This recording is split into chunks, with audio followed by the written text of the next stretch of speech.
Mayor, it is outrageous. We have come to Sarajevo on a visit and we have a bomb thrown at us. This is a quote by Franz Ferdinand as he interrupts the mayor's speech on the day that he will be assassinated. As we near the centennial of the assassination, it is important to know how a rather insignificant act of Serbian nationalism triggered one of the most important wars in our world's history, World War I. I have done research on this event as well as learned about it in my previous history classes. Today, I will be speaking about the assassination of the Archduke Franz Ferdinand, previous heir to the Austro-Hungarian Empire. To be more specific, the speech will go over a brief background of the situation at the time before the assassination, the events during the assassination, and finally, the global outcome of the assassination. By knowing this information, we can better prepare ourselves to prevent any future world wars in case similar situations arise. The Balkan area was in turmoil around the time of Franz Ferdinand's death. According to a historical book written by prize-winning British author Stuart Ross, there were two alliances, the Triple Alliance and the Triple Entente.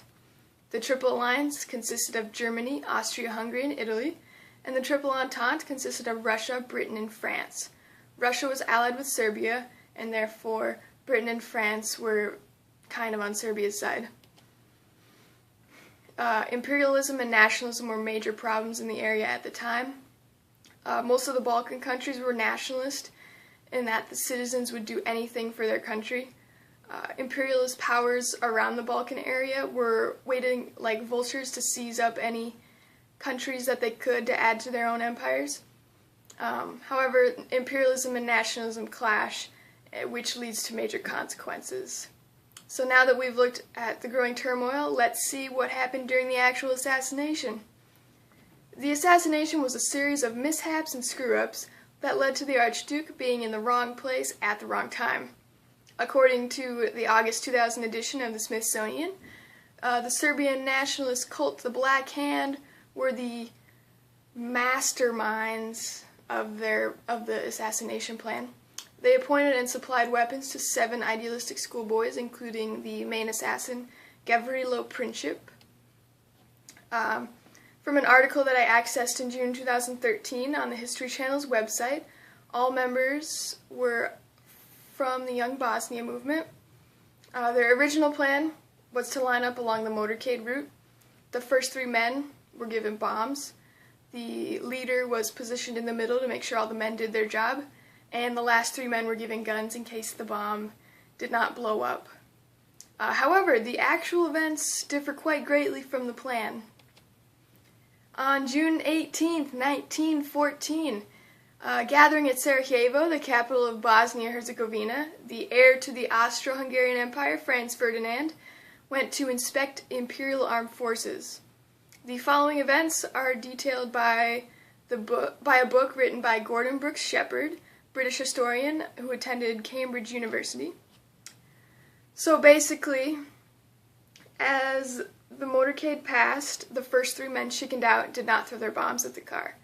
The leader got panicked and threw his bomb. However, it bounced off the car, and instead of injuring the Archduke, it injured a bunch of bystanders and an army officer. He was scared after that, so he took a cyanide pill, also a suicide pill, and jumped into the Miljacka River.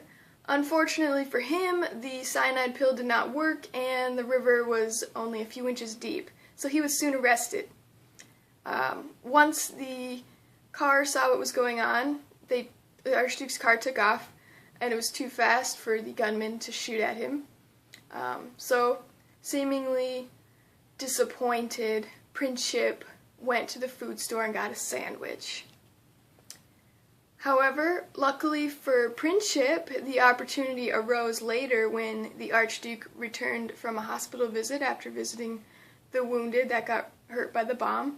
His driver took a wrong turn, backed up, and wound up stopping in front of Princip. Seizing his opportunity, Princip shoots the Archduke in his jugular vein in his neck, and his wife Sophie in her abdomen.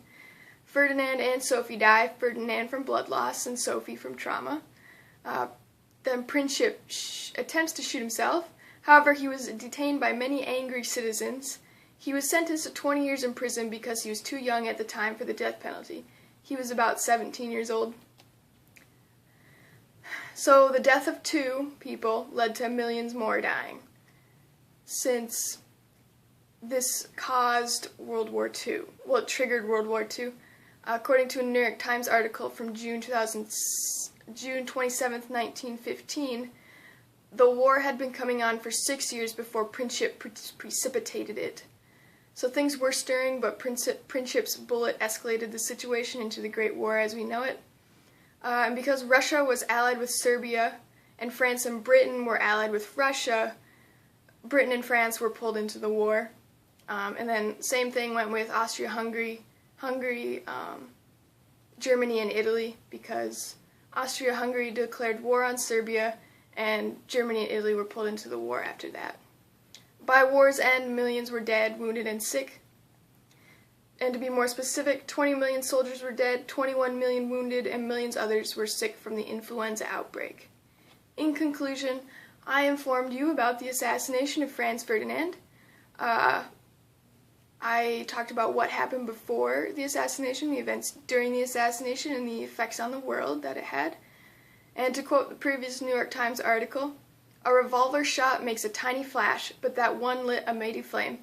It has burned up many things, and when the fire is out, the burned district will be built over, as when a city recovers from a great fire."